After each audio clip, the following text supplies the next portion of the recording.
The Basement Children, A Father's Dark Secret. In a quiet neighborhood where nothing bad ever seemed to happen, 4 young siblings vanished without a trace. 4 years, their disappearance haunted the town.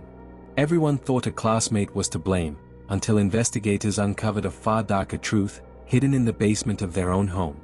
Emily, 12, was the protective big sister. Noah and Nathan, 9-year-old twins, were inseparable and full of mischief. And Grace, just 6, was the baby of the family, the one who could make everyone laugh. They were loved, they were bright, and they had their whole lives ahead of them. One autumn morning, the children never arrived at school. Their father, Daniel Johnson, reported them missing and made emotional pleas on television, begging for their return.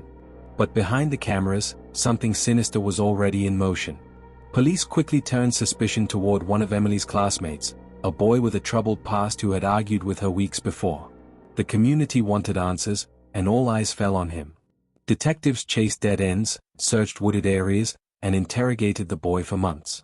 Still, there were no bodies, no evidence, and no closure. Years later, one detective refused to let the case die. Digging into Daniel's past, she discovered disturbing secrets, a history of abuse, financial struggles, and a hidden double life. With renewed suspicion, investigators returned to the Johnson home. This time, in the basement, they found a false wall. Behind it lay the remains of all 4 children, silent victims of their own father. The revelation shattered the town. The classmate who had lived under suspicion was finally cleared, but the damage was done. Daniel Johnson confessed, blaming financial ruin and resentment for his unthinkable act. But no motive could ever explain the horror of a father burying his own children beneath the home they once laughed in. Detective Sarah Miller put it best: "We spend our lives warning children about strangers. But sometimes, the real danger is sitting right at the dinner table."